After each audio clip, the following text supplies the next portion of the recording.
necessary destroy media narratives. I'm George Samueli.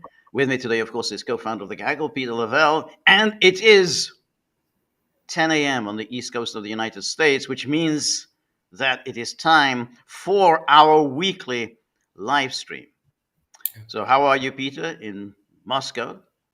Well, I was explaining to my lunch companions today, isn't it nice to be living in Russia right now as the world blows a fuse? Okay. I'm fine. Winter has come back with a vengeance. It's the 7th of April, and yeah, I think you could call this a borderline blizzard outside my window. So Right. we'll have another week of winter, I guess, and then hopefully it will pass. As the world melts down, Russia is a pretty chilly place. Right. Well, the thing about this meltdown is that it's all being. Yeah, glad you took the thread. Go ahead. That's right. The thing is that it's being artificially created. The meltdown is being generated by the media obsessing about the stock market. The stock market is not the real economy. And so you're getting panic selling, but that doesn't mean anything. I mean, if people are foolish enough to sell because they're panicking, then they're going to lose money. But then other people, the smart people, the Warren Buffetts of the world, this is when they get their great bargains.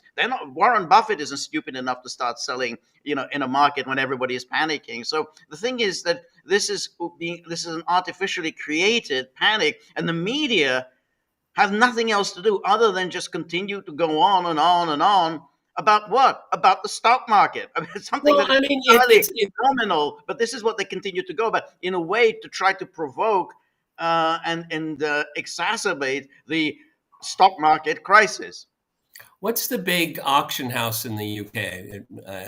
Sotheby's, it's called? Sotheby's, yeah. Yeah, well, it would be as if, they're telling us about the value of a Picasso. It's gone down 20%, Right, okay? right. And Van Gogh is following him, okay? That's right. Well, I guess for the art world, that's all nice and fine. For me, it's kind of ho-hum. I can more or less guarantee you anyone watching this live stream is not heavily invested in the billions of dollars in any one of these stock exchanges. Okay, Right. First of all, they've been up. They're up 82% the value of stocks in the last 5 years, if I got it correctly. This is an overvalued markets all around the world. Right. In many ways, this is a huge. This is a time. An excuse. Thank you for writing that, everyone. For a reassessment of a correction. This is a correction, okay? So, and plus what it has to do with the real economy, everybody, that goes back to the 1980s. Right. Okay, so yeah, I suppose if you're, people involved in the financialization of the American market and the European market, which have destroyed their real economies, absolutely gutted their real economies. So yeah, I mean, if you're the type of person that checks your watch what the stock value is every day, yeah, you're getting screwed. Okay, sorry. Right. Can I play a big violin for you? Okay, it's all paper. It's all paper. That's right. It's all paper, and it rectifies itself eventually. Now, the example you said about the Sotheby's is, let's say, the price of Picassos have gone down. Yeah, but you also know, but the price is going to go up. Picasso's always valuable. It's a bargain. Yeah. It's a bargain. That's right. This is the time to buy your Picasso if it's gone down in value. But you know that eventually it will correct itself, and the prices of Picassos will go up because there'll always be a demand. Now the problem is that you have a lot of economists, who don't like Trump, but they also don't really like the sort of the Trumpian program. But the problem is that those economists have been spectacularly wrong in the recent years. Now, anyone with any common sense would have known that the COVID plan, shutting down an economy, paying people not to work, was going to be a disaster, and then try to reflate the economy by printing trillions of dollars was going to lead to inflation. Anybody could have predicted that, and that's what it led to, and led to a total disaster for some years. but nonetheless, the people who today are saying, "Oh, this is terrible, what Trump is doing." Yeah, but you said something that was far worse, and we know that the well, we can talk about. All right, respond to that. Yeah, I mean, the thing. Okay, let's make sure we put this into perspective. Trump gambit could have significant and even massive impacts on the global economy. I'm not denying that. But if you're using the stock market as an indicator, Right. you're just listening to the babble on cable news, okay? Right. Because Exactly. one is not necessarily connected to the other. At some point, it will be, okay? Right. But Right. what we're seeing right now, George and I had talked about this at length yesterday. The impact of all of this remains to be seen. Right. There's a gazillion moving parts right now. Now, Right. one of the things that George and I have focused on, which I think gets to the heart of all of this, is what we've known as Western globalization. Now, that's a topic we can talk about and make sense, okay? Right. But as far as a stock portfolios, go piss in the wind, okay? Because it's not going to explain anything to you. Just None at all. None at all. Because it's going down now because it was overvalued to begin with. Grossly overvalued, and it's gone down. Now the thing is that Trump, again, you could say it could all blow up and it could fail. Nonetheless, he is coming with a specific economic program. I mean, he's saying, hey, we're getting these huge deficits. We've got huge trade deficits. We have huge budget deficits. We have huge debts. This is an unsustainable combination. Plus, we're losing our manufacturing base. So he's trying to address all of these issues. He's got a limited amount of time, but he's trying to address all of them. Basically, cut the government spending. And therefore cut the borrowing requirements, and above all, then essentially also try to generate income through tariffs, which is, again, he sees that as a way of generating income, but also to boost exports and to boost manufacturing industry in the United States. So that's the plan. I mean, I'm not saying it's going to work, but nonetheless, he is coming with a specific plan.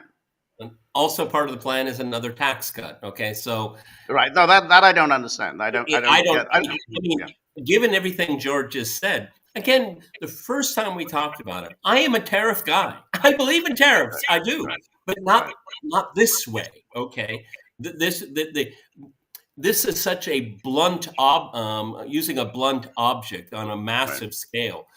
Right. Very specific. And one of the things I pointed out the last time we talked about this is that it works really well when you're trying to protect your own nascent industries, okay? Right. That's why George and I have talked about how America was built on tariffs. It was, okay? But when you allow your industrial base to disintegrate, protectionism isn't really necessary because there's not much to protect, okay? Okay, and plus, it's lurking in the back of the minds of a lot of fabulously rich people, is that we need to get rid of the income tax. We need to, because before 1913, that's how the government was funded, through tariffs and protections. Okay. So this whole tax cut thing here tells me there's something else going on here. Well, but I don't think the income tax. Yeah. One more point. Right. I don't. But that I think is a little different because the income tax only hits middle class people. Rich people don't have incomes. Rich maybe they should. They have stock, and therefore, maybe they should. Okay. Yeah. No, that's right. They're very clever.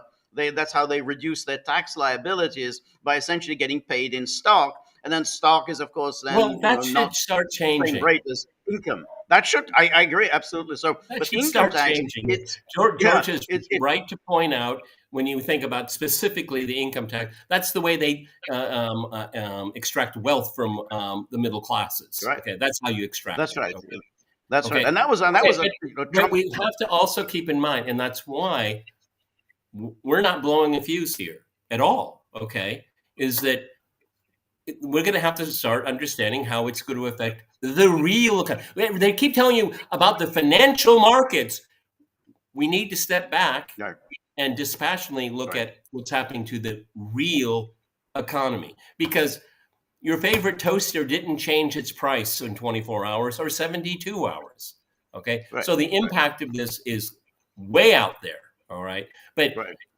focusing on the financial markets, that you're being a peasant. You're listening to what the manor has to say, because it's the manor that is affected Right. by this. At this point, That's right. point. That's right. That's right. And that's what the media are doing. And I think the media are trying to generate this hysteria. They've been all weekend.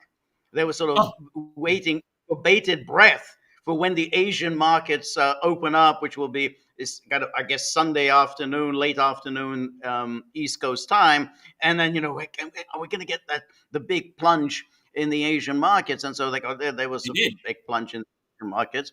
They stopped of course, trading. I think in South Korea they stopped trading. Right, that's right. But this again, people are panicking, and that's a foolish thing to do, because then that's how you lose money. I mean, again, that's not what smart people. I don't think Warren Buffett doesn't do that. Warren Buffett doesn't, because if you sell when everyone else is selling, then you're going to lose money. So that's what you do. You don't sell when everyone is selling. You buy when everyone else is selling. That's how you make money. That's how people like Warren Buffett get rich, and that's how somebody like Scott Bessent got rich. Remember, Scott Bessent. This is a very, very smart, good buddy of Soros. Exactly. He used to work for he worked for Soros. You have to be pretty smart, to work in that area. I'm not talking about the open society rubbish, but in the area, the quantum fund, that hedge fund. Scott Bessent was instrumental in betting against the pound in 1992. I mean, they shorted the pound and led to that collapse. That was him. That was Scott Bessent who did that. So he's the one who's saying, if you watch the interview, I posted it on the Gaggle board, the interview that he had with Tucker Carlson, and he's the one who's saying, that the market is not, the stock market is not the real economy. That doesn't matter what, they go up, they go down. If you can rectify the real economic problems, the stock market will take care of itself. That's not a measure of it. It's a casino. Exactly. Okay. Yeah. That's exactly it. It's a casino for the rich. And with all of this quantitative easing, it's turned it into a pathology. Okay, you're playing with other people's money. If you lose that money, it's not yours. That's right. That's right.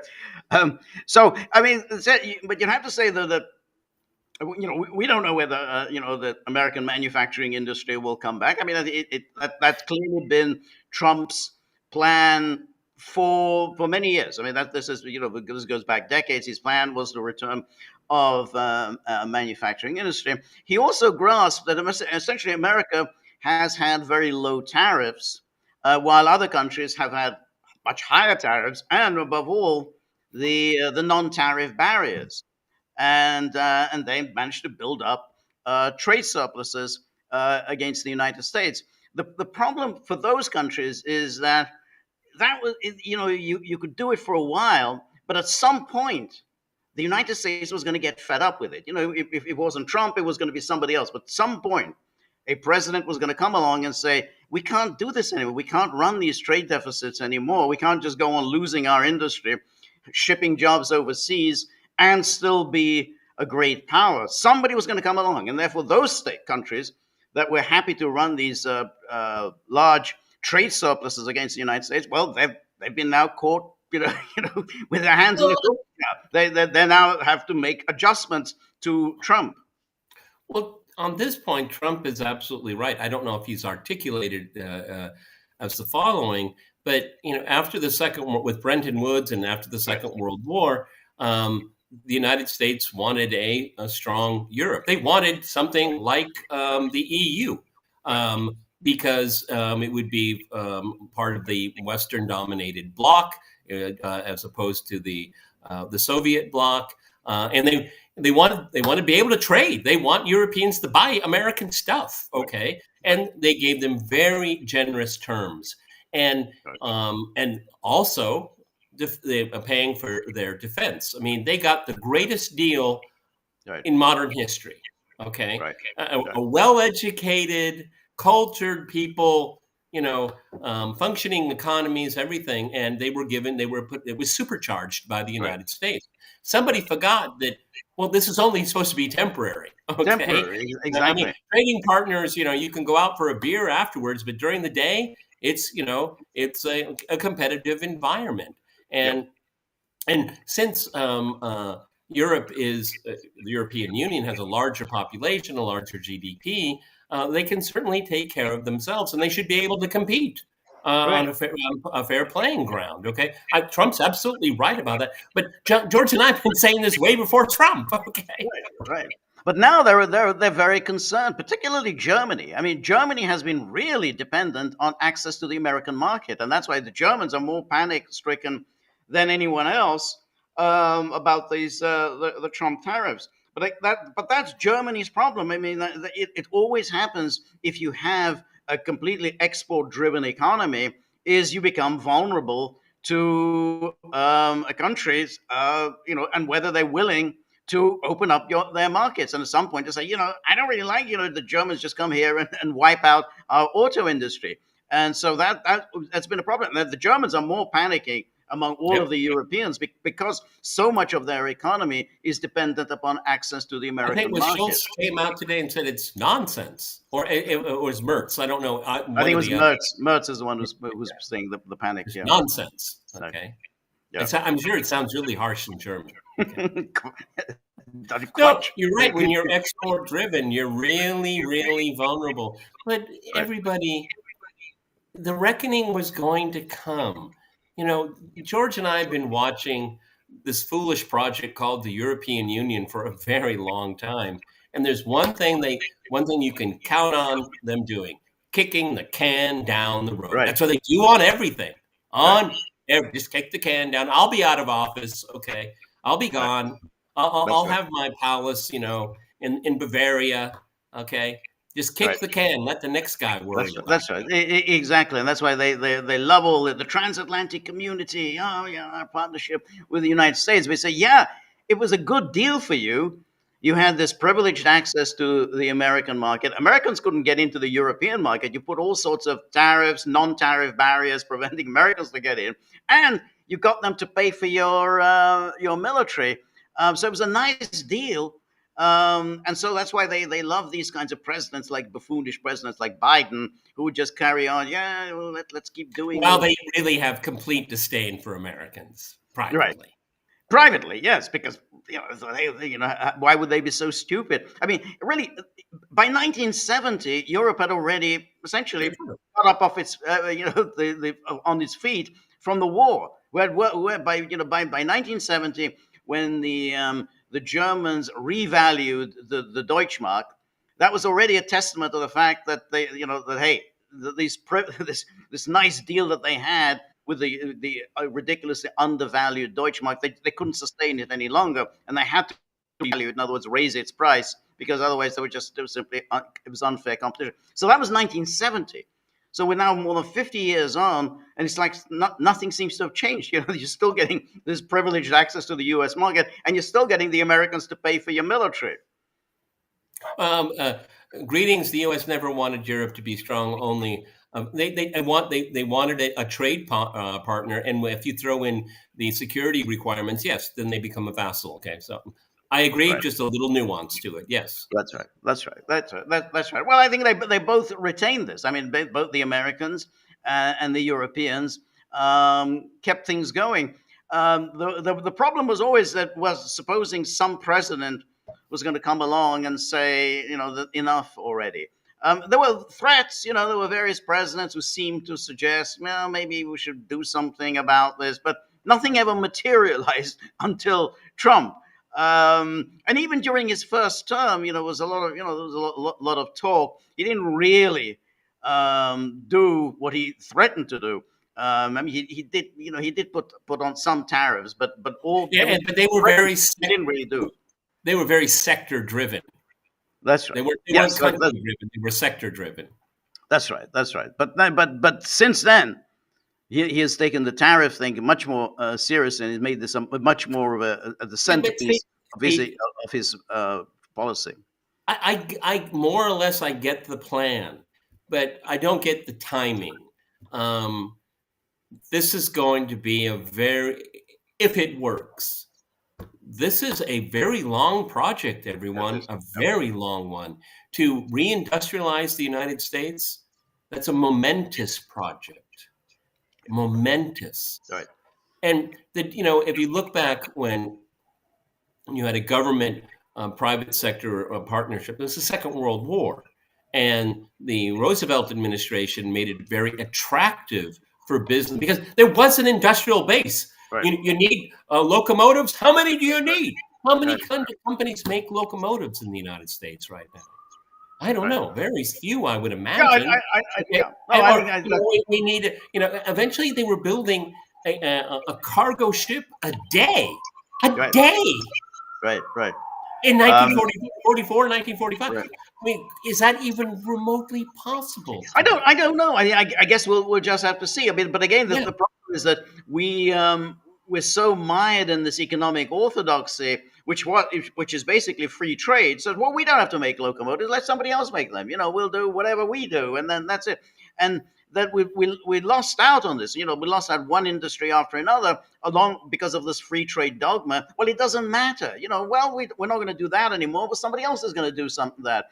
The problem was that, well, how come China is suddenly doing this, and this, and they think, well, they seem to want to make sure that they have the supply chains and not to be dependent on imports from others. So obviously the Chinese are operating on the assumption that the Americans used to operate under, which is you want to keep your supply chains in your country and not become dependent on imports. Well, and the United States and NATO have learned a very, very bitter lesson. The Russians, with their military, it's all vertically integrated. Okay, they never dismantled it; they just improved it. And NATO officialdom have even admitted this. Okay.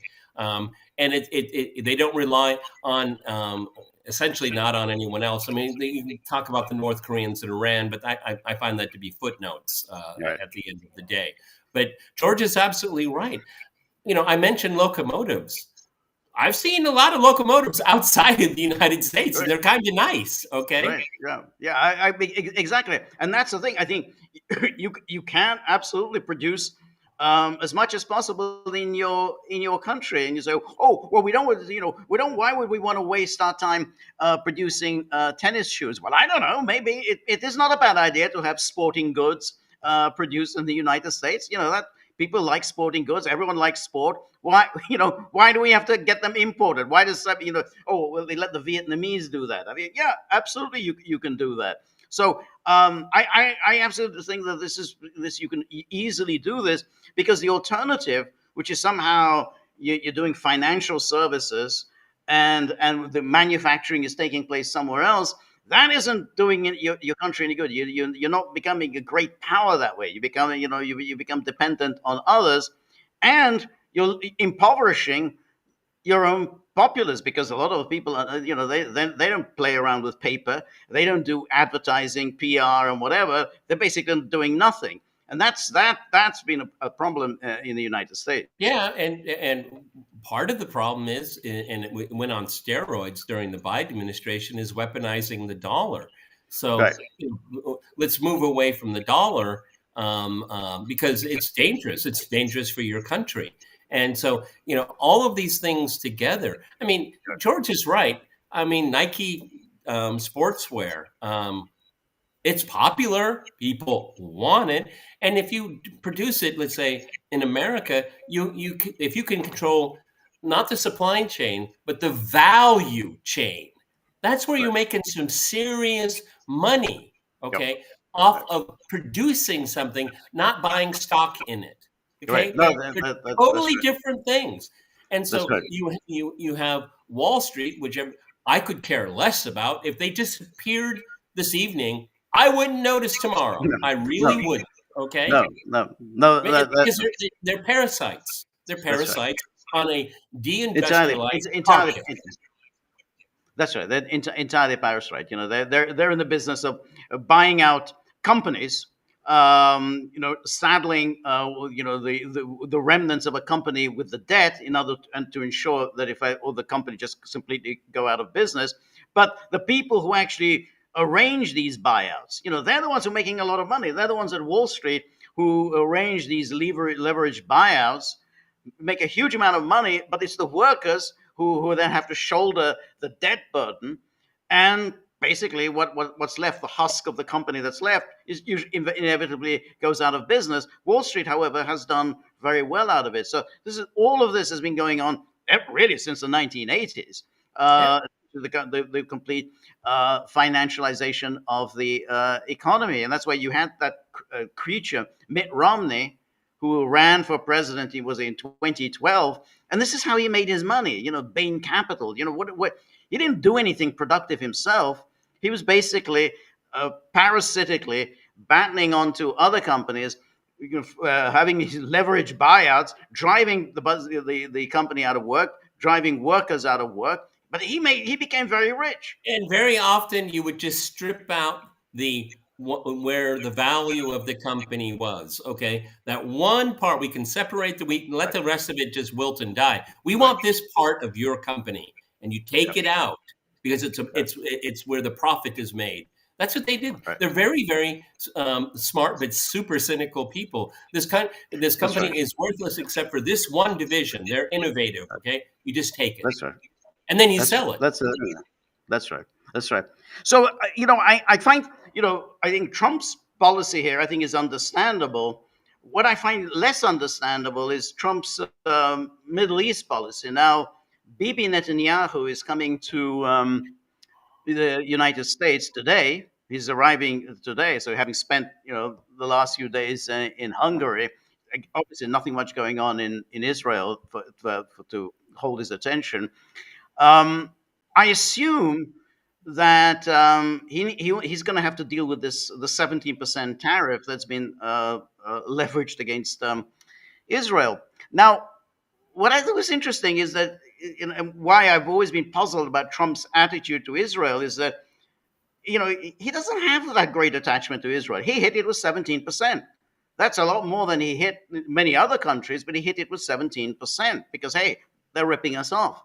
So if you can see this on Israel, you suddenly you see it as a realist, as a sort of what is in America's interest, and you hit Israel with this tariff, then why are you shilling for Israel? Why are you doing all this stuff for people who you basically now believe they're ripping America off? It is very, very odd. I mean, Trump is the type of guy that, he'll invite his best friend to Mar-a-Lago to the best restaurant there and then give him a bill. You got to pay, like everybody pays. Right. George, I don't have an answer to this, but it seems like he can separate the two in his mind. It's just, one is just business. Right. And I personally think, I may be completely wrong here, but with his domestic agenda, with these tariffs, okay, he wants to get it through, and having the Israeli lobby with him, he thinks is an extra insurance policy, right. Okay, because for a lot of these Zionist billionaires, Israel's their top issue, and come on, everyone to a person around Trump is on board for that agenda. And so he doesn't care about Israel. He certainly doesn't care about a genocide. He wants to get X, Y, and Z done. And he doesn't want to irritate very powerful, very rich people. And because he's doing their bidding, he's going to be able to turn around and say, well, I know you don't really like this policy here, but I'm doing you. If I'm scratching your back, you got to scratch mine, okay? Because no one has ever done as much for your number one cause than Donald J. Trump, and I think it would work. I think it's working. I think that's right. I think that's what's going on. So you've got, for the first time ever, he got people like Bill Ackman supporting him. Now, Bill Ackman has always supported the Democrats, and he's not very happy with the tariffs policy. But the only reason Bill Ackman supported Trump is Israel. And there has been, there are obviously a lot of other billionaires and hedge fund guys and everyone else who they don't like anything else Trump does, but they like the Israel part of it. And now he's doing all this stuff with these law firms, and I like the fact that he's going after these law firms. But these deals that he's striking with the law firms, he's squeezing. It's basically squeezing them out for money.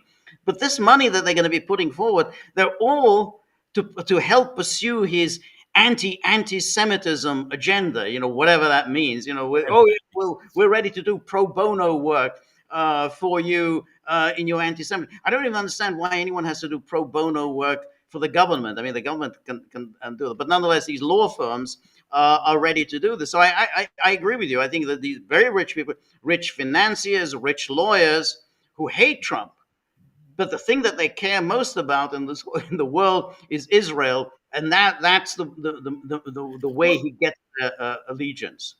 Another tell is, I guess over the weekend there was this 50 state capital hands off protest. It was very interesting. I looked at some of the footage and I looked at some of the slogans. They were all boilerplate. I mean, I was listening to them. Yeah, but we had an election in November and they voted against all of these things. Right, so I don't know why you're still parroting it. There's one thing that wasn't protested loudly. Palestine. Right. It didn't pick that up at all. At all. Okay. Right.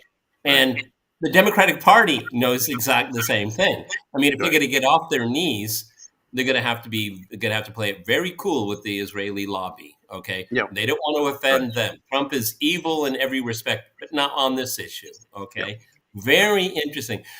Trump is his intelligence quotient is, you have to determine it in a different way for most people, okay? Because he's not stupid, okay? No, and not at all. I think that he sees the path of least resistance because Donald Trump wants to be on Mount Rushmore. He wants to be another Washington, Lincoln, FDR. He wants to be more than Reagan, okay? Right, yes. He wants a legacy. He's going to get one way or another. I can guarantee you that, okay? Right, yeah. We'll be talking about Donald Trump for a very long time. No, I agree, because I think that whoever comes after will I think retain a number of Trump's policies. I mean, if they're successful. If they're successful, that's true. But even if they're not successful, I don't think they're just going to get rid of tariffs. I mean, I think now given what you're saying is the Overton window. Right, because when you look at, he suddenly got organized labor supporting him. United Auto Workers are supporting him. The Teamsters are supporting him. That's something very new. Republicans are not used to getting organized labor supporting them. So that's a big deal, particularly for the Democrats who depend on organized labor. So they absolutely are going to pay attention. I think one other aspect, with Trump is, he'll be out of office in a little less than 4 years. He's going to come. If the Democrats win, the Democrat Justice Department is going to come after him. I mean, I don't doubt that. But even if that doesn't happen, he's going to face civil lawsuits. He's going to have legal issues, facing him in his post-presidential retirement. He needs money for that. And I think therefore he has to start thinking about, who's going to be helping me in my post-presidential career. So I think he's thinking about that. I really just do not believe he has any attachment to Israel at all. None. I mean, it's never interested him. It's never been his issue. And so this whole thing. He doesn't know much about it. He doesn't know much about none. Yeah, you remember in his first term, Israel wants the Golan Heights. Yeah, we'll give it to him. What's the Golan Heights to me? Can we build something there? But what's it to me? Why is it an issue? Right. That's how he thinks about it. Yes. That's exactly how he thinks about it. You want to move the embassy? Do it. Okay, whatever. Let's do it. I got a golf game. I got a golf game. Let's go. That's right. And in fact, when he talked about this moving the embassy, the only aspect of it that interested him is whether he can make some money on it. And it's like, hey, this is going to be a lot less expensive than I thought. I got, and whenever he told the story, it's always about this deal that he got with the building in Jerusalem. Oh, it was a fantastic deal, and that's all that mattered to him, that he got this fantastic deal on a building in Jerusalem. So, and he realized during his first term that if he wants re-election, he's got to keep in with the Adelsons. That's going to be the big thing. The Sheldon Adelson and Miriam Adelson, and that's still a big deal for him. He needs that pot of money because these people have a lot of money at their disposal. Let's draw a distinction here that I think most people in our space don't do. It's not because they're Jewish. It's not because they support Israel. It's because they have a lot of money. They have a lot of money, yes. But yes, no, you're right. But I'm just trying to say, I think that's how he thinks about it. Okay. Right. Yes, Does he think it's a good cause? No, but it helps me with my agenda. That's how I think he squares it in his mind. Right. I think that's right. I think that's exactly right. But he's also realized that these Zionists, like Adelson, and he's managed to keep in. Adelson, they're basically among the Republicans. But the fact that he's got people like Bill Ackman now on his side, that's something new, and he did it entirely on this Israel issue, and then going after the universities with this phony baloney hokum. Did you hear who recently bought a property in Washington, D.C.? Mark Zuckerberg. Oh, that's nice. That's he bought a very expensive property, and so they're even moving to be close to Trump. That's right. Yeah. I mean, when you think of it, here's this absolute scumbag, Mark Zuckerberg. Remember, Mark Zuckerberg was a guy. He kicked Trump off Facebook. He kicked him off. He was the incumbent president of the United States. He kicked him off. Not only did he kick him off, he prevented Trump from coming back on. I mean, this went on for quite some time. There were appeals made that he should be allowed on. No. No. I think it was only after Musk brought him back on, after Musk took over Twitter and brought Trump back on, did Zuckerberg also agree to bring Trump back on Facebook. So now he's Trump's best friend. I mean, the complete lack of any kind of principle with these people. I mean, it's kind of really is just mind-boggling. Well, I mean, maybe I'm out of my depth here right now, but how many of these very influential billionaires are America first? I don't think any of them are. I don't either. If they are, I don't know of them. Okay, isn't that odd? No, yeah, exactly. They just see this as how whether they can make money. Notice also what Musk is kind of distancing himself from the Trump's trade policy. He sent out these nasty tweets about Peter Navarro. Now, Peter Navarro, he's been in favor of tariffs throughout his career. That's his calling card. I mean, Tariff is his middle name. Tariff is his middle name. He's been writing books about this for years and years and years, and he became one of Trump's economic advisors. He was in the first term. He's in his administration. He's back here. And lo and behold, Musk sends out a tweet, really quite a nasty tweet about Navarro, talking about, a PhD in economics. Well, that's really bad news. A PhD from Harvard in economics. That's really bad news. So Musk clearly isn't on board, and you can see Musk has a different agenda. So he's not America first either. We saw this with the whole debate about H-1B visas. Again, he wasn't on board. So that's H-1B visas and tariffs, which is really the very essence of America first. Musk isn't really on board with any of that. Yeah, because it's not in his personal interest. Right. Okay. Right. So, yeah, I mean, everyone, let's lower the temperature here. I'm pretty sure anyone watching this is not losing their portfolio. Okay. But it does tell you this whole uproar, whose interests are at stake here. It's not the immediately, at least, it's not working people. This is, some billionaire law. What's the number being bandied around? $6 trillion have been Oh wiped yeah, out. yeah, yeah. Oh, why? I Why mean, not? that's really supposed to impress someone working at 7-Eleven. That's Okay. right. So exactly, it's completely meaningless. I mean, it's like this abstract valuation. Oh, 6 trillion. It doesn't mean anyone has actually lost $6 trillion. It just means, well, the value has gone down. But it doesn't. You haven't lost any money. I mean, if you haven't sold anything, then you haven't lost any money. So it's just a stupid. But that's again the media playing this. Oh, $6 trillion. I mean, loss. Nothing has been lost. But anyway, you want to switch topics? Yeah, Or go ahead. I was trying to find a segue. You picked up on it. Go ahead. So the one thing that, I mean, you mentioned this in yesterday's podcast, which was the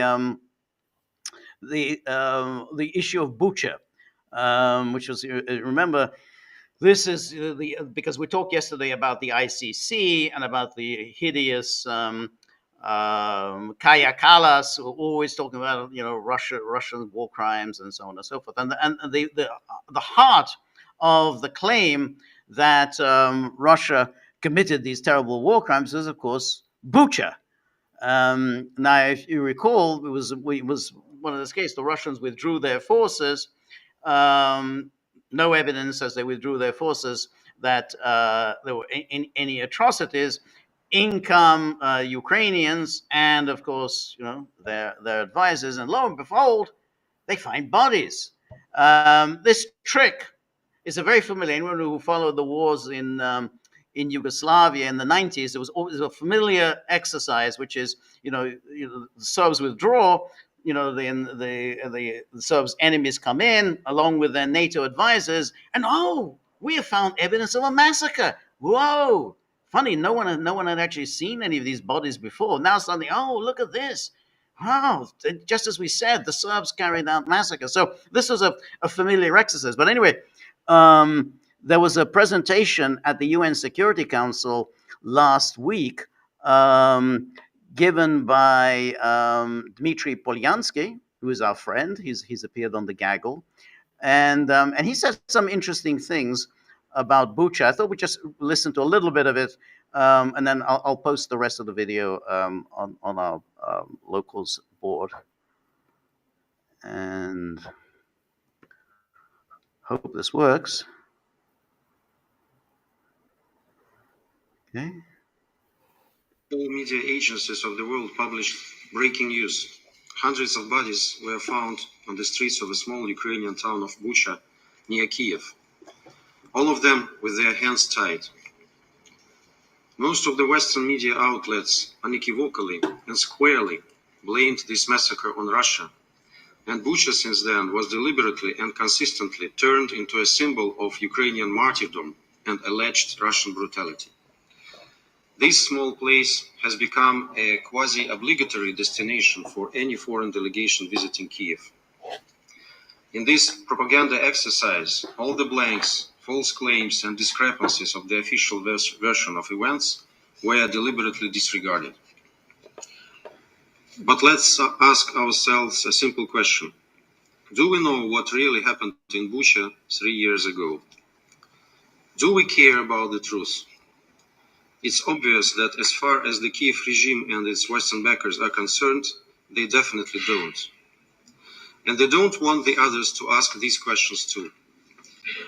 They feel quite comfortable in the bubble of lies about Russia, which they have been consistently inflating for at least 2 decades. And since the Bucha hoax is one of the core elements of this bubble, the West is aggressively resistant to any attempts to question the Bucha narrative. I have no doubts that today in their statements our Western colleagues will label our meeting, quote, Russian propaganda and manipulation, end of quote, ignoring facts and testimonies that they will hear. That's their well-known tactics to ignore truth and uncomfortable facts. But as we all know, facts are stubborn things, and it's hard to dismiss strong evidence. Therefore, we intend to briefly revisit today the events of end of March, beginning of April 2022. First of all, it is important to recall the context of these events. As you all know, Russia started its special military operation on February 24, 2022. And by mid-March, Russian troops have advanced as far as outskirts of Kiev, including Bucha. But since we were from day one prioritizing a diplomatic solution over a military one, by that moment, bilateral Russian-Ukrainian talks on how to end this conflict proceeded first in Minsk and then in Istanbul. And by the middle of March 2022, our negotiators initialed a draft agreement which contained principles acceptable both to Russia and Ukraine. Given such a progress, as a gesture of goodwill, Russia took a decision to voluntarily withdraw from a number of northern regions of Ukraine, including the Kiev Oblast, where Bucha is situated.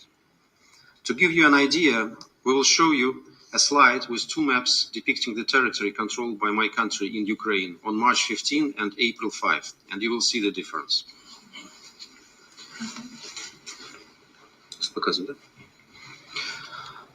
But as everyone knows today, these peaceful efforts were derailed primarily by our British colleagues who convinced Zelensky that if he rejects this peace offer and opts to fight for Western geopolitical interests, he will be able to defeat Russia with the economic and military support of the West. And the ambitious and narcissist Ukrainian president fell for the bait, thus making, as it is clear today, a fatal mistake for his country.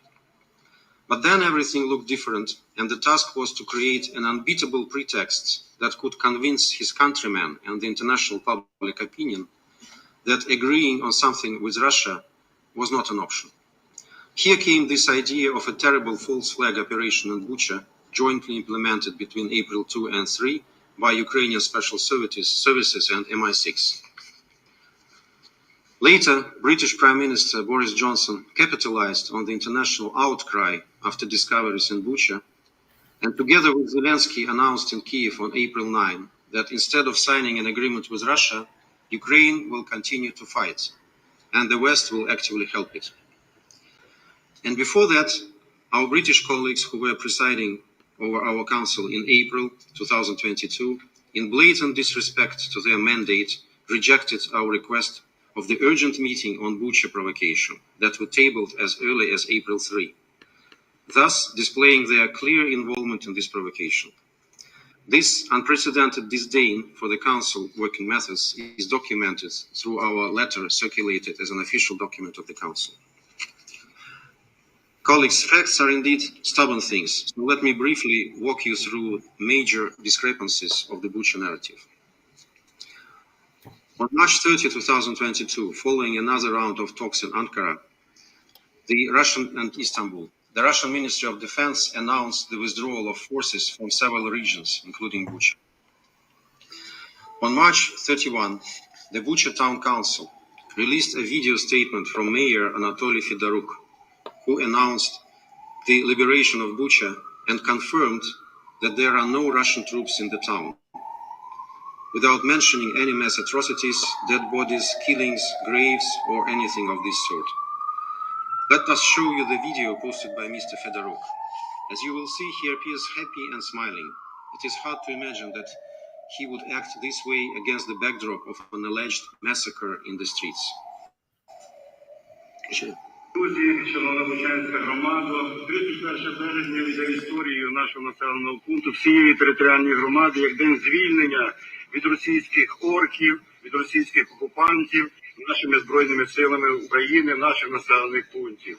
Тож сьогодні констатую, що цей день є радісний і велика перемога наших Збройних сил на Київщині, і ми обов'язково з вами дочекаємося і будемо все робити для того, щоб велика перемога була по всій Україні. Слава нашим Збройним силам України, слава Україні, слава кожному українцю, незалежно від того, в якому куточку України він зараз знаходиться.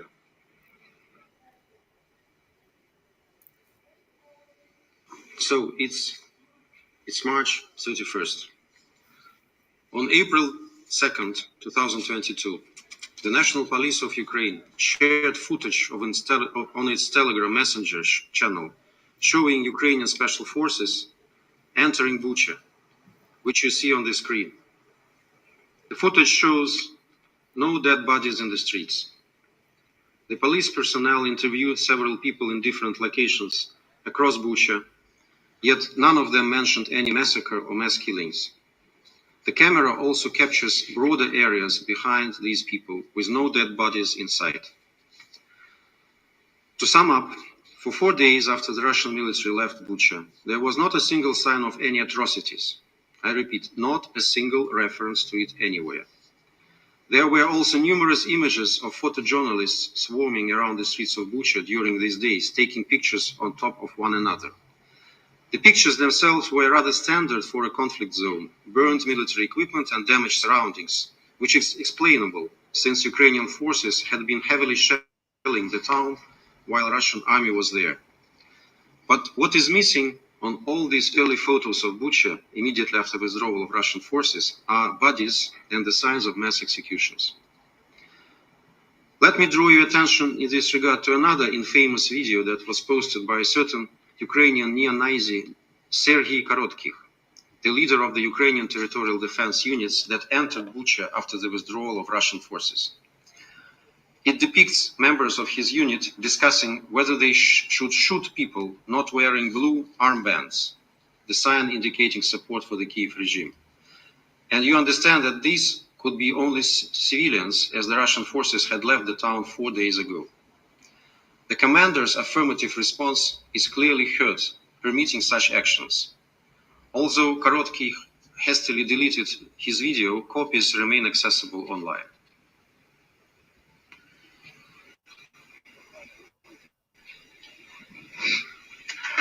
Пацаны без синих повязок. Можно по ним стрелять?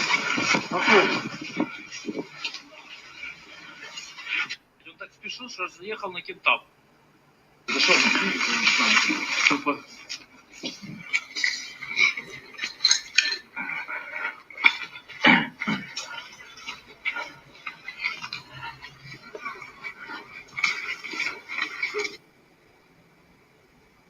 So, what we have just seen here is a selfie video of a renowned neo-Nazi who hates Russia and its supporters, giving a direct order to Ukrainian militants to shoot civilians without the blue armband, which perfectly explains dead civilians with white armbands or without blue ones in this area.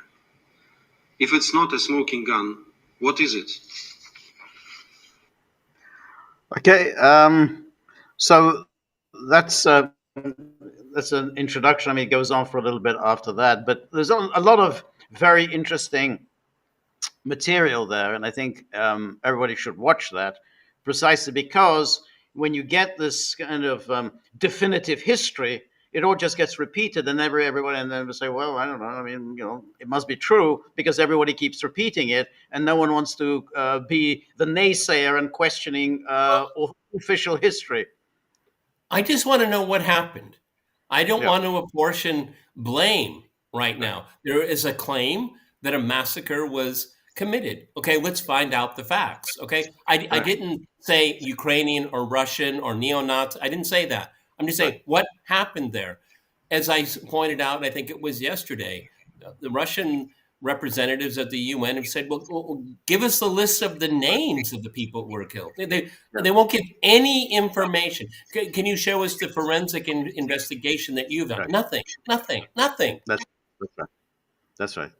They never do that, and you know, but they'll come up, you know, in some years to come, you know, they'll cobble together all kinds of names, you know, complete phony. You know, they can just get bodies out of graveyards, you know, make up. Oh yeah, this was a person who was shot. There's never any forensics. You know, like, you know, let's take a look at, you know, what the forensic examination. You say that they were executed. Okay, well then there should be clear, you know, forensic reports. You know, that there's a bullet to the back of the head or whatever.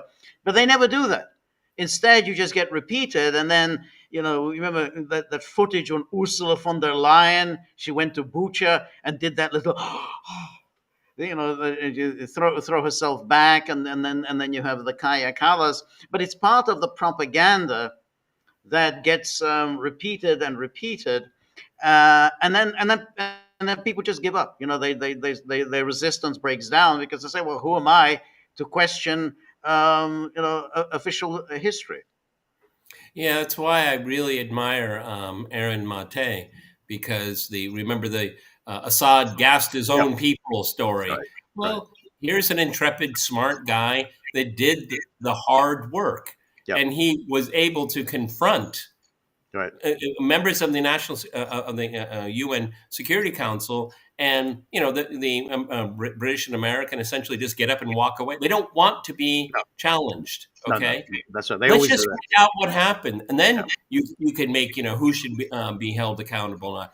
But if you're not willing to do the legwork of just saying what happened, then obviously that's a give that this is just pure propaganda. They never know that, because they're only interested in propaganda. Now, speaking of propaganda, I don't know whether you've heard, but in the United Kingdom, they've essentially now adopted a new regulation whereby you have to list yourself as an agent of Russia.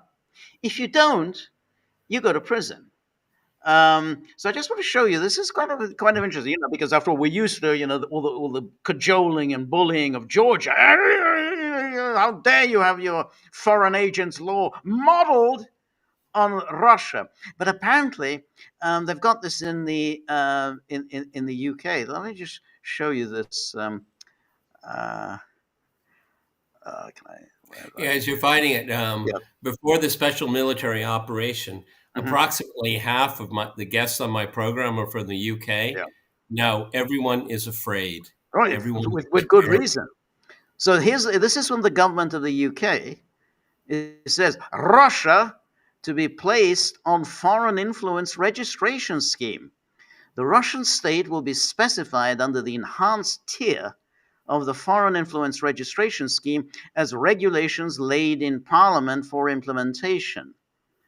And Russia is to be put on this tier, meaning anyone working for the Russian state in the UK will need to declare what they are doing or risk jail. Well, it's very interesting. Meaning anyone working for. Well, how is work defined here? Exactly. Yep.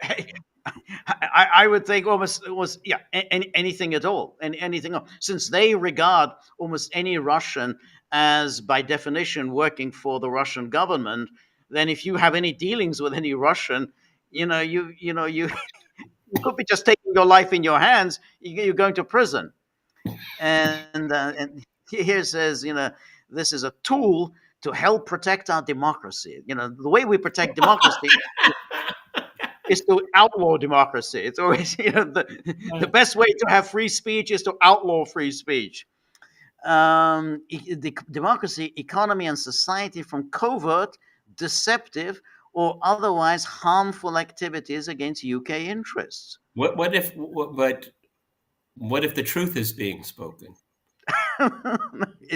Yes, that's right. Again, deceptive or otherwise. Again, what is otherwise? Exactly. Exactly. And then goes on. The specification of the Russian state is in response to the significant and persistent threat Russia poses to the UK and our interests. Imagine Russia. But you know what the threat is to the authorities there is that they can't get their story straight on anything. Okay, and when they do seem to cling on to a narrative, people laugh in their face. Okay, because they just can't have. They want to have a great Chinese wall around their people where no information gets in, but it's not going to work that way. I mean, they are so foolish. The problem is that they're not smart enough. They're not honest enough to engage with people with a different opinion. Well, what about this? How dare you? That's right. Putin, you're a Putin lover. Now, when you said about laughing, the case of the Skripals is very, very interesting because, of course, that was 2018. So it's now 7 years ago. And no one has seen hide or hair of the Skripals since then. Because if you recall, you remember that the daughter, she was somewhere. She got her hands on her telephone, called I think her sister or her cousin in Moscow, and said, "Oh, we're okay, everything's fine, and I'll be in touch." Boom! That phone was taken away from her, never to be. She was Well, not and, going to make and any more phone Novichok calls. seemed to do wonders for her. She looked fantastic She before and did. after pictures. That's right. And then remember, she did recorded that strange video, kind of like a Hostage hostage video. video. Yeah. I don't want any help from the Russian consulate. I do not need any help. I do not want to meet any members of the Russian consulate. Is that understood? Thank you. Over and out. Boom. Since then, no one has seen them. I have to think, to be honest, that at least the old man is dead. I mean, I think the British probably killed him. I mean, I'm not a great one for conspiracies. I'm not. I tend to be a little skeptical. But the fact that they're so absolutely hidden from anything, they even. I mean, it would be very easy just to do a kind of a voice distortion or something like that, an interview. Face distortion, voice distortion, something like that.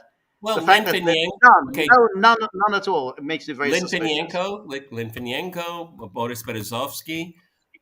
I don't know what really happened to those guys, but I submit to everyone, they were no longer of much use to some people. Right.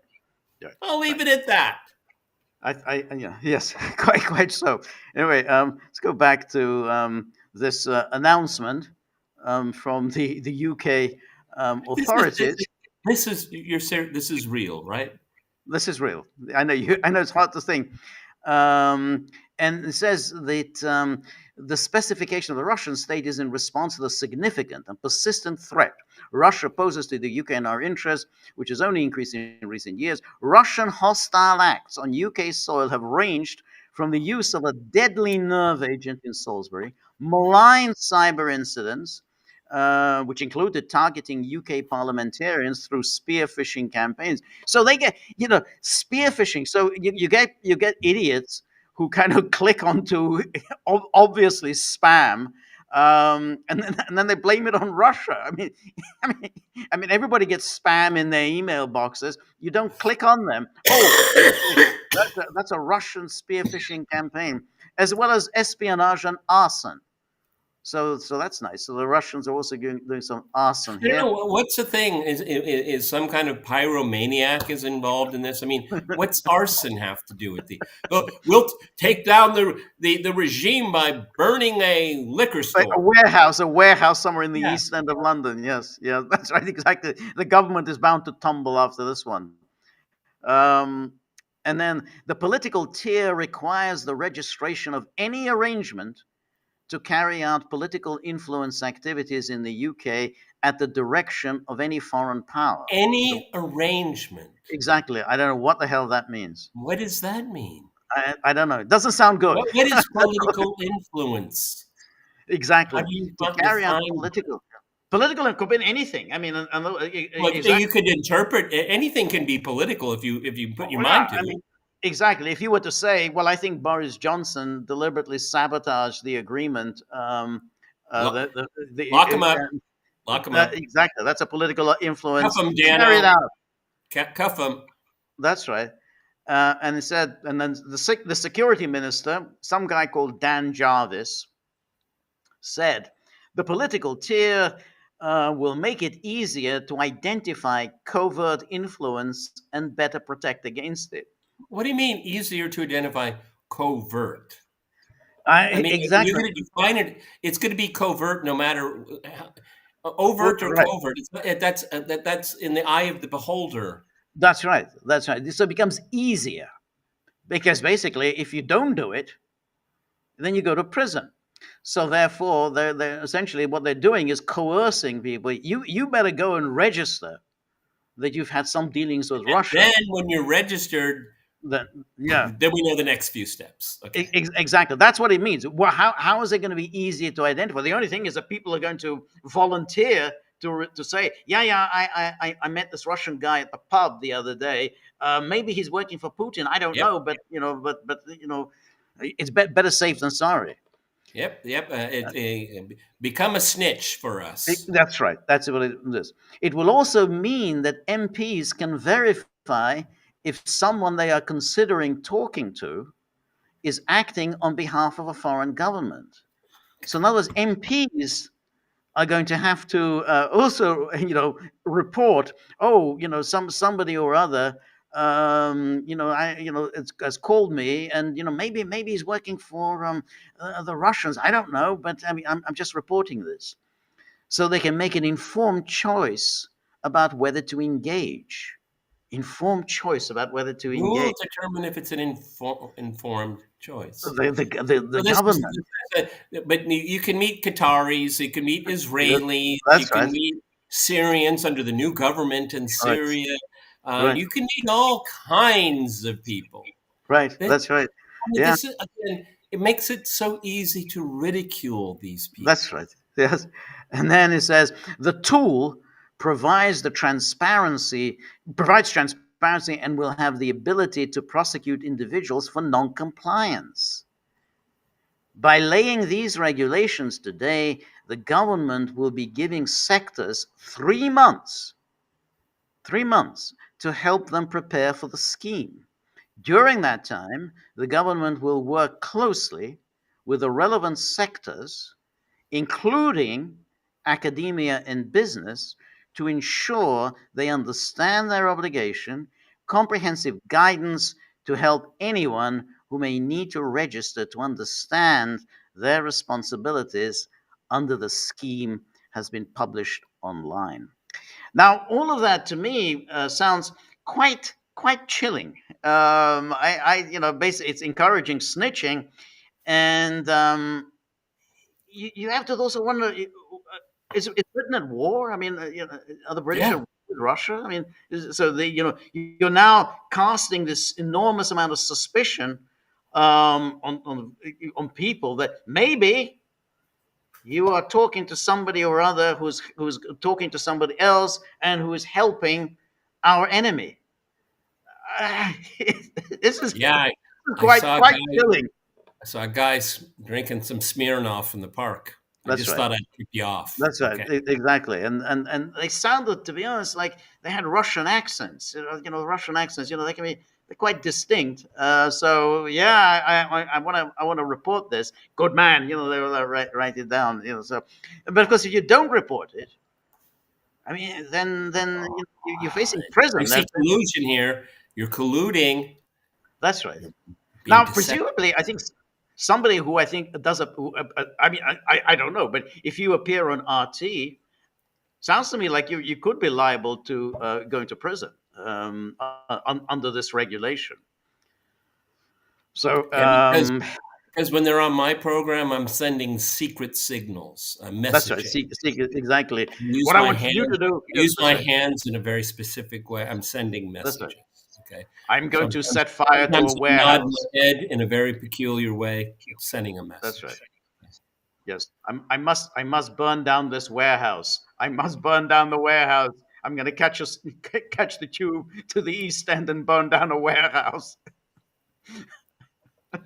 It's so pathetic. They're so afraid of just open debate. If you don't like what people say, counter it with better speak. That's all you have to do. That's right. Because That's the reason the tell here is that they don't know how to reinforce and enforce their narrative. So you have to right. come up with anti-speech laws. That's right. That's what they're That's doing. right. It's so patently obvious. That's right. Nobody That's right. believes them. That's right. No, that's exactly it. Well, I what mean, they're doing. this dovetails into this whole ridiculous anti-Semitism narrative as well. Yes. Okay, Yep. everyone. So people that are perceived to have spreading anti-Semitism, someone that's supporting the Russian government, eventually they will come for you. Okay, eventually, because if you accept both, then it's just the cascade effect. Okay, then there'll be no speech whatsoever. Be careful. If you're a British citizen and you don't like Russia, you don't like Vladimir Putin, that's your business. Fine. Okay. Maybe other people have a different opinion. you want to incarcerate them because they disagree with you? That's right. Really? That's right. It's quite chilling because um, in the case of the United States, I mean, okay, you could go to if you're a foreign student, could get kicked out of the country, which is obviously not at all nice and unfair. Um, but here, you're actually going after British citizens.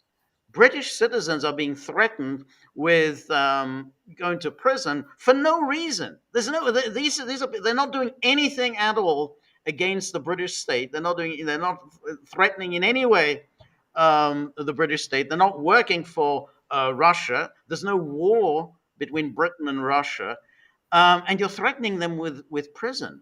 I mean, Well, it really is quite terrifying. everyone, go to the Gray Zone. They have an article about a friend of the Gaggle, Richard Sakwa. It's a very good. I think it was Kittenberg. I think his name is Clarenberg. Clarenberg. Excuse me. Very good article. Again, just every sentence counts. I really like those kind of articles. They're really punchy, and you learn something by the time you finish it. Richard Sakwa, which is one of the nicest people I've ever met in my life, seriously, and he is seriously very intelligent. Okay, and they were going after him, and because his university stood by him, Right. he had resources behind him, Right. and they defended him, his academic freedom. But here's a person of great stature, fortunate enough to have institutional power behind him, but that doesn't apply to everyone, unfortunately. No, it really doesn't because Sakwa, I think, I mean, he obviously, he's a little older, so he got his academic position some years ago, and therefore he's relatively safe from any kind of uh, retaliation from his academic institutions. Other people are not. It used to be the case if you were an academic, you had tenure. That ended in Britain, and so younger, people who have recently got academic positions, they are very vulnerable. And there was a professor, I've forgotten his name. Again, he said some things about Israel. He lost his job. That's it. You just lose your job. You didn't used to, you used to be protected. Now you can absolutely lose your job. But Sakwa has been around for some time, so I think it's quite much more difficult to get rid of somebody like that. But that's clearly what the way it's going in the UK. It's but I love the way all that sanctimony about Georgia. And Georgia didn't have anything like. They didn't threaten anyone with prison. Not that I know of. No. But anyway, here's some Gagglers, some comments from Gagglers. So Dan Rock is a good friend of the Gaggle. He says, "Hello, Peter and George. With the ICC now pretty much dead, where is the ICJ on their ruling? Surely they have plenty of evidence of genocide. What could their actions be? Having said this, they made the one judge who kept voting against the grain the head judge, that disgraceful Ugandan. So nothing to come out of this. I'm assuming that in 100 years' time, they say that it was genocide and a horrible crime, but hey, that's in the past." Well, I think that when it comes to the ICJ ruling, don't expect anything for a long time. They're going to have hearings, and then there's going to be filings, and then counter filings, and motions, and so on. So the genocide case against Israel, that's going to take a long time. If you look at the ICJ cases, they can last up to about 20 years. So I think that's going to be stuck there for a long time. Nonetheless, the ICJ did make, I think, a much more dramatic ruling than I expected. I mean, at least they said that there is some evidence that maybe there's genocide going on. I didn't even think they would do that. So that's something. But any definitive judgment is going to take a long time. Yeah, I mean, if we get that far, they will rule on a genocide that had happened, not happening. Okay, Right. and Right. and unfortunately, again, I'm glad. I'm not glad you mentioned the ICC, because for me that's kind of like apples and oranges. Okay, but I get the point. Right. That's right. Yes. But, if there's a ruling that Israel is committed to genocide? Unfortunately, so what? What will be the No, impact? nothing. No, there won't be any impact. And then you think about, the ICJ has ruled many times against Israel. I mean, remember when there was a ruling on the wall, the wall that Israel built against around the West Bank, and basically there was a lawsuit against Israel saying that the wall was illegal, and the ICJ indeed said it was illegal. The ICJ has ruled in the past that the settlements, Israel's settlements, are illegal. None of these things have made any impact. I mean, it's like they've done this, so the ICJ has it, and Israel just says, "Oh, well, they're anti-Semitic." Anti-Semitic. That's it. So you got all the judges. Amazing. All the judges are anti-Semitic. But that's what. So Amazing.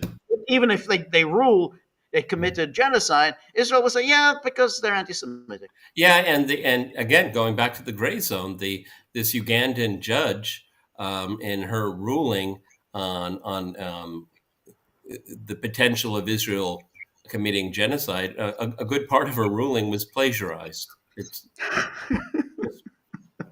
copied it from someone else. The biblical origins. All of this. What is it? Someone told me once said most Israelis aren't religious, but they all believe God gave them the land. Yes, that's right. No, that's right. But that's a very interesting aspect of Israel. The sort of the liberal Israel that people love. They go along with everything, that Netanyahu and those terrible people that Smotrich and the rest of them go along with. It's just that they don't like Netanyahu. But then they live. Wow, that's brave, really brave people. That's it. That's right. So it's like, they live their very, very nice lives in Tel Aviv, and they never really think about, hey, this whole land was based on expropriation. They don't think about it. They live there very, it's like, almost like any suburb in America. Los Angeles. It's Los Angeles on the Mediterranean. Exactly. Very leafy suburbs, beautiful houses. They nice schools. They drive their cars, pick up the kids from school. They perfectly nice life, just like in a prosperous American suburb, totally oblivious of everything else. Yeah. And they want to keep it that way. That's exactly right. And Dan Rock then goes on, maybe I don't understand tariffs, but why the outrage isn't the tariff on your own people? You want to buy a Merc, you pay an extra 25% tax. Mercedes-Benz isn't taxed, they just lose sales. I understand that. Isn't that the case? In Denmark, buying any crappy car has a horrendous tax on it, like over 100%. No one is ever outraged for paying 60,000 euros for a KIA. No, I think that's right. I think that's exactly what we're saying. It's a tax. You can pay it or not pay it. You can then choose some other car. So it isn't like other taxes, which I think we talked about the other day, which you don't have any choice about, like a death tax, property tax, or a income tax, which you have to pay. And if you don't, you go to prison. But in this case, it's like a tariff where you don't. You can pay it, you can not pay it, or like a sales tax, you can pay it or you can not pay it. But that's why this hysteria just seems so completely beside the point. Yeah, but they also have to throw into the mix is this good for American automotive makers? Well, on the face of it, obviously, because you're crowding out at a higher price foreign cars. But you have to also take into consideration that, well, then can Ford and GM still keep making crappy cars? Okay, because you have a lock on the market. It doesn't give incentives for innovation and quality, because you have that's why when we talk about these things, a tariff can be a temporary thing. It could be years, but it's not forever. It is to protect a certain industry, maybe certain companies and stuff like that. So the domestic concern can get on their feet and be globally competitive. Okay, and that's and so then what you do is you might have the American automotive makers, they monopolize it. Okay, because then they can extract more value without investing in their product. That's one of the, and that, I'm mimicking free traders right now, and That's right. there's a point to that. Okay, because this will generate jobs. Well, maybe it will. We don't know. Okay, we've got a lock on the market. We extract more value out of it because it's a closed shop. We don't have to worry about competitors. That is a downside to all of this. Well, that is a downside, but there's no reason why you would want to produce crappy cars, because if you can get away with it. McNamara was over at Ford, right? But no, but I mean, but well, he was ultimately, Ford, right? Ultimately, people won't buy crappy cars, even if it's McNamara. Even if people even remember if him as the great architect of the Vietnam War. He was in Detroit, and he was looking for ways to keep making crappy cars. Okay, I mean, he was. Because they said, why do you have this accountant here? We don't need an accountant. We need a designer. We need a mechanic, And he said, no, we can do it all by the numbers. Okay. Now that's the mentality that made America lose the war. But the problem with making crappy cars, because ultimately, if it is a crappy car, people won't buy it, even if it's cheaper. You don't buy something that's crap just because it's cheap. If you have limited choices, George. But there won't be limited. There'll still be imports. They'll just be more expensive. I mean, that's the point. I mean, a Mercedes-Benz will be more expensive, but you still want, I'm going to go with a crappy Ford because that's cheaper. That's just not the way people think. I think a lot of people want to buy a Mercedes-Benz. They are absolutely wonderful cars. They really are. But that'll be just for the elites, okay? Right. And another thing is that, again, I'm willing to see how this thing plays out, but I'm not convinced it's going to generate good paying jobs. In theory, it should do that. In practice, we'll see how it pans out. George and I are just trying to impart here is that Trump is engaged in a massive project that there's so many moving parts, it's difficult to determine what, and plus everybody that, I think up to 50 countries right now are come to the table and say, come on, let's negotiate. Maybe that's what Trump wanted all along. Well, I think some of that is going to happen. I think without question, some that will happen in some cases. I think, they'll say, hey, we're going to be serious now about removing tariffs. We're going to be serious about removing the non-tariff barriers.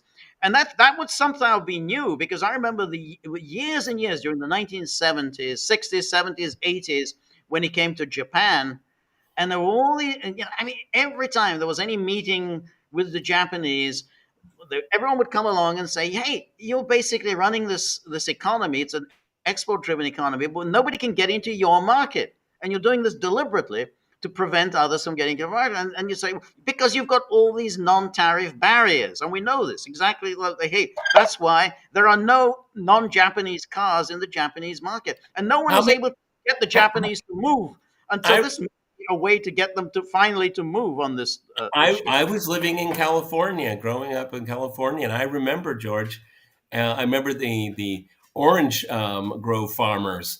They said, we cannot make an orange that they will let into their market. There's a flaw in every single one of our oranges. They said, nope, not that one, not that one, not that one. We can't, they just said, we allow them to export to us. I mean, and that's when, in the 1970s, that's when Japan started getting into our consciousness, okay? Yeah, exactly. Because, my father fought against the Japanese, and he said, the Japanese can't make anything, it was that kind of post-war mentality where they made fun of the Japanese and their little plastic junk and all of that. That's I remember that the Orange Grove exactly was powerful, at least then, and they're saying can't export one orange to Japan. That's it, exactly. Not one. There's always something wrong. That's right. So, there's nothing wrong with California oranges, everybody. Exactly. People did think highly of the quality of the Japanese products, but the point about trade is that it has to be a two-way street. When it just becomes a one-way street, then that's a violation of the Adam Smith principle. Adam Smith, he's in favor of trade, but it has to be two ways. If it's just one side who's always exporting and the other side is being forced to import, then that is clearly detrimental to trade. So that's why something has to be done about that. Anyway, Dan Rock, thank you so much for your contribution, and you're very generous. And then Mark 2023 says Warren Buffett has been out of the market for the past 3 months. He's cash and bonds, no stocks. The markets are way overpriced. Yeah, that's right. That's absolutely right. Yeah, that's right. And then Summer Petra says, article in today's Telegraph highlights that UK defense war infrastructure will be built with 50% steel imported from France. So where will the other 50% come from? Increasing. Isn't that really pathetic when England was the steel magnet of the world? Okay, that's right. British steel was good steel. They're shutting down the last foundry. It's gone. Yeah. I know that was. It's hard to believe it was the manufacturing powerhouse for much of the 19th century. I mean, it obviously lost ground in the late 19th century to Germany and then to the United States. But yeah, you're absolutely right. It was the fount of the Industrial Revolution. So yeah, and then so let's there, and then NKMRD says Bucha propaganda really worked well here. It was a hit. Yeah, no, I think that's right. That's the thing. And it says that's the that's really the issue with propaganda, is that it has the effect that by dint of repetition that people accept something as true. Well, if so many people agree with it, and if there's a consensus on this, then well, it must be true. But and as somebody raises it, let's say he raised these questions during his presentation about all the questions about Bucha, and that they haven't been answered, such as, can you name the names? Can you present us with forensic reports of the victims and how they died? Nothing like that is ever presented. The same thing goes, of course, with the Skripals, and the Russians have continually complained. Well, can you show us the forensic reports, the toxicologist reports, so that we can judge? Navalny sickness in Germany. With Navalny. That's right. And it never it never happens. So the Pete Durpan says, "I want a Russian larder." That's something that's from the past. A Russian larder. Oh, they've improved it, but it's still a larder. Okay. It's still a larder. Yeah. Well, anyway, Peter, I think our time is up. So thank you, everybody who has joined us. Thank you for your contribution and for your generosity. And we will be back. Well, that's the dogs. And what did you do about the tip jar?